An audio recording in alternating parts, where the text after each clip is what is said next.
Good day, everybody. How are you doing? I hope you are blessed. I hope the day is good. It is this is the first day. It is the first day. It is a Sunday. It's a day that everybody is now going to a church, an unbiblical day church, where they believe hands of man have made a temple, and that is the place that they should worship in on the wrong day. Many so go as afterwards to eat pork. Again, breaking commandments, and sometimes they'll pay waiters, and sometimes they pay other people on a what they consider the Sabbath day. Which, I guess the rules are. I guess you don't have any rules when you're in the Christian religion because it's all nailed to the tree, and so you could be lawless as you want to be. And unfortunately, that is anti-Bible. That is anti-biblical, and there is a power of evil that is around, and I wanted to bring your attention to not only who it is, but also the power of who it is, and show you that he is nobody to be messed with.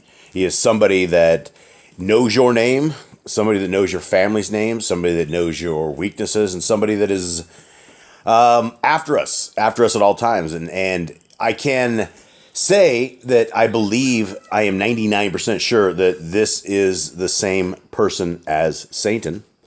But there is another name for Satan in the book of Jubilees. And it is a very interesting picture of a power that is something we cannot see, but something that is there and something we must know how to account for. And I think Satan and, Lucifer is actually the wrong translation. His name isn't even Lucifer, which is crazy. I was watching Dr. Stephen Pidgeon, and he was going over that. And so it's like even the Luciferians have been tricked because that little Bible verse where it says the falling star is Lucifer, that was all added in much later. Not real, not legit. So anyway, Satan, Hasatan, Hashatan is a good name for the adversary, the wicked one, the one that roams about and seeking who he may devour.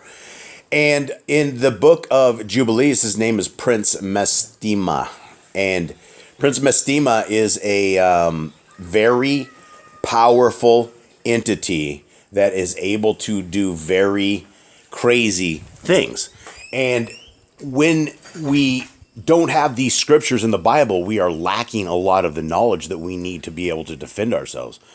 A lot of people don't even know how wicked the spiritual realm is or how good the spiritual realm is.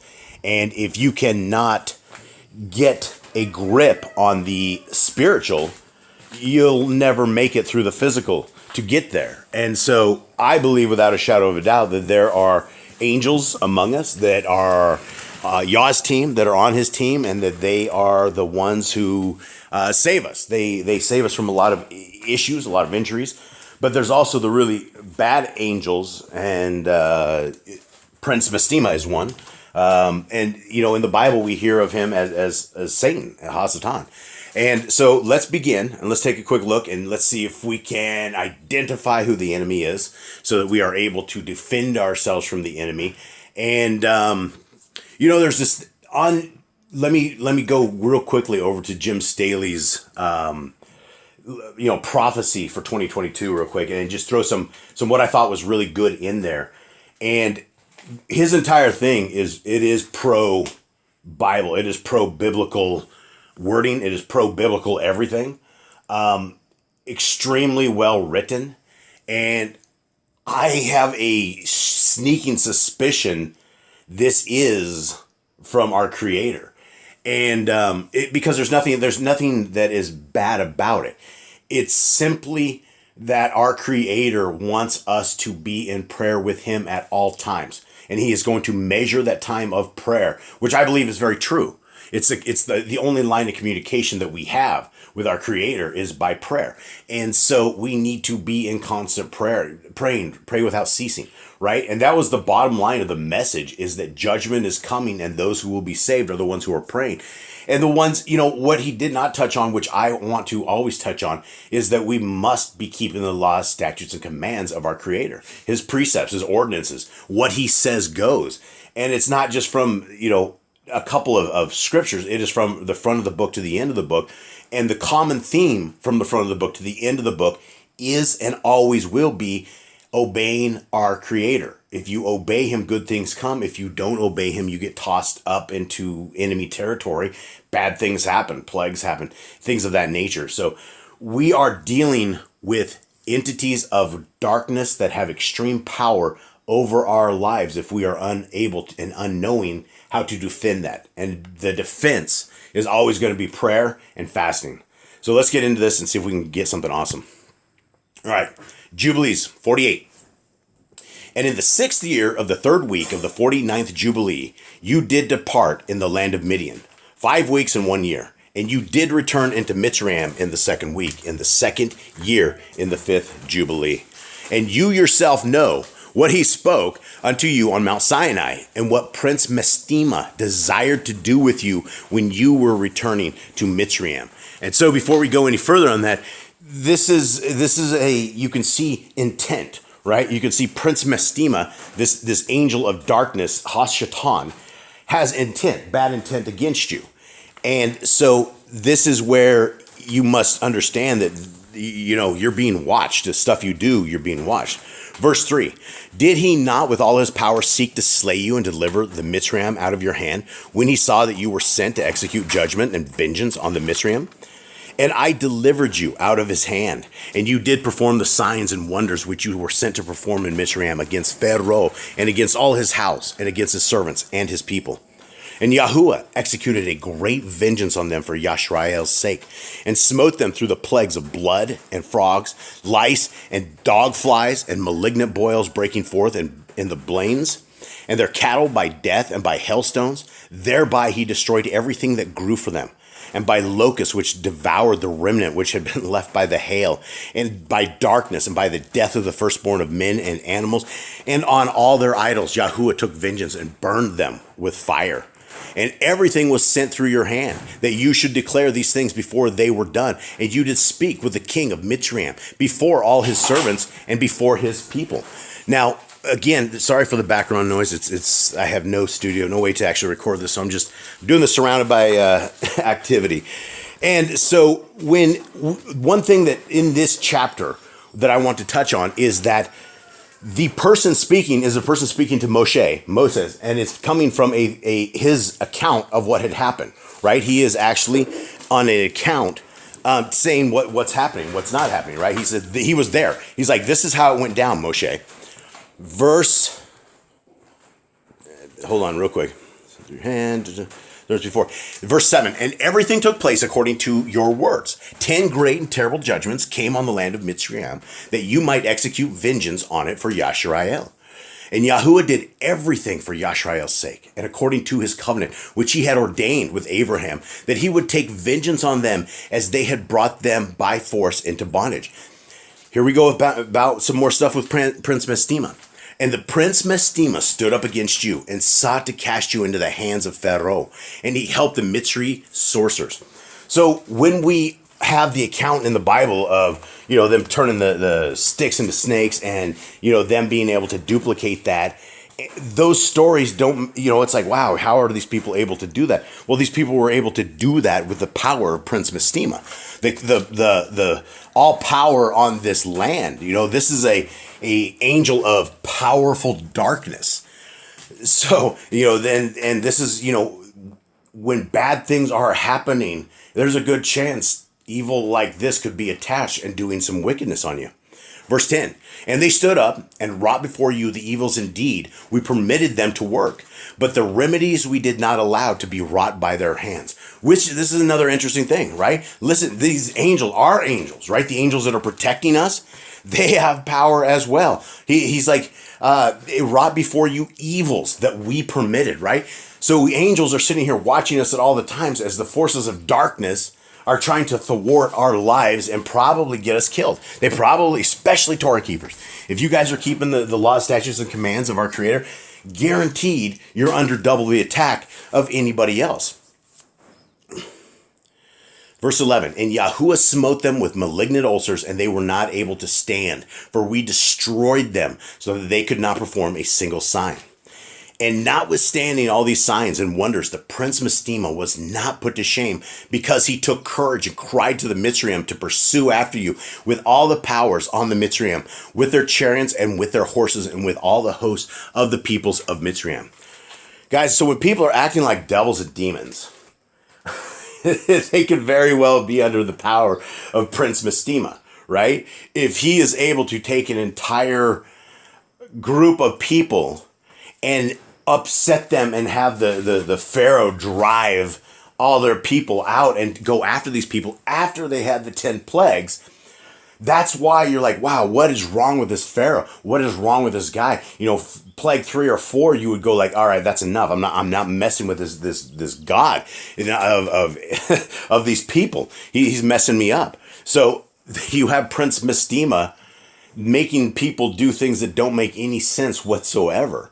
Right? And that's just one evil angel. I mean, there's demons all among us. There's devils out there. And I know the powers of the principalities of darkness are trying to take us. Verse 13. And I stood between the Mitzrayim and Yashrael, and we delivered Yashrael out of his hand and out of the hand of his people. And Yahuwah brought them through the midst of the sea as if it were dry land. Another miracle. You know, and the angel was right there with them, right? He's doing an account of like, hey, this is what happened. Verse 14, and all the peoples whom he brought to pursue after Yashrael, Yahuwah Eloheinu, cast them into the midst of the sea, into the depths of the abyss, beneath the children of Yashrael, even as the people of Mitzrayim had cast their children into the river. This is great, because Yah just took vengeance. He took vengeance on 1 million of them, and 1,000 strong and energetic were destroyed on account of one suckling of the children of your people, which they had thrown into the river. And so if you guys remember this, one of the things the Pharaoh was doing to try to cull the population of Yisrael and stop because the kids from producing, because they were thriving even under horrible conditions, is he started chucking the males into the river. And so it was a huge thing, and that's the whole reason that Moshe ended up in a basket with pitch and asphalt on it in the river. So Yah's extracting vengeance, and so sometimes vengeance from Yah takes a while, right? Sometimes what he does, and sometimes you may never know the evil that is befalling your enemies and the enemies of Yahuwah. Verse 15. And on the 14th day, and on the 15th, and on the 16th, and on the 17th and on the 18th, the prince Mistema was bound and imprisoned behind the children of Yashrael, that he might not accuse them. So we had 14, 15, 16, 17, 18. We had 5 days of Prince Mistema, Hasatan, being bound. He was bound. He was unable to do the wickedness and the evil stuff that he did. And there was huge things that happened on those days. And on the 19th, we let them loose that they might help the Mitzrayim and pursue the children of Yisrael. So basically, he stopped up the powers of darkness for these days so that the people were not under the influence of the demons.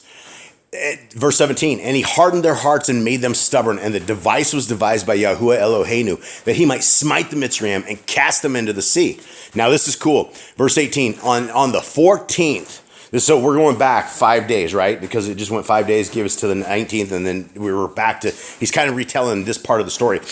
And on the 14th, we bound him that he might not accuse the children of Yashrael on the day when they asked the Mitzrayim for vessels and garments, vessels of silver and vessels of gold and vessels of bronze, in order to despoil the Mitzrayim in return for the bondage in which they had forced them to serve. So not only did they, Hashatan, Prince Mistema, was bound, right? He was bound, and during those days, the Israelites, they took and they owned everything they had, right? And we didn't understand it, right? Just not having jubilees, we did not understand that. Okay, so they left Egypt, but they left with like all the spoils of Egypt, all the gold and all the stuff and all the good stuff. How did that happen? Why would these people just turn over their stuff? Well, they just got owned. Their firstborn was killed, and then they didn't have the influence of Prince Mistema, right?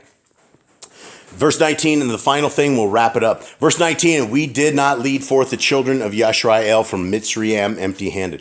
Again, the angel talking in a way that we know there was more of them and we. You know, so how many are there? There's legions of them. There's legions of good and legions of bad. And that is the end of the message for today. That is the end of the reading. I hope you guys found something with it. The only way to defeat these things, like Prince Mestima and the powers of darkness, is by prayer and supplication. Guys, we got to get right with our Creator. We must get on our knees. We must pray as individuals. We must seek the kingdom where it is found. If we are not seeking the kingdom, and if you have the laws of God on the cross and you don't care what the laws of God are, that's not seeking the kingdom. That's seeking yourself. Because it's super easy to live in that structured world. It is super easy to sit there and eat bacon and watch movies and watch TV and surf pornography and everything like that, because you can plead it on the cross. It's over, right? Forgive me my sins. It's over. Unfortunately, that is not a biblical thing. None of that is biblical. The entire Romans road to God is not biblical. That is a Christianity device that's set up to trick people into living a very godless life. We are a people that do not know what the rules and regulations of the entity that created us. We don't even know what his rule books are for us because we refuse to read the Bible. My friends, I encourage you. Genesis, Exodus, Leviticus, Numbers, and Deuteronomy. Dial those in.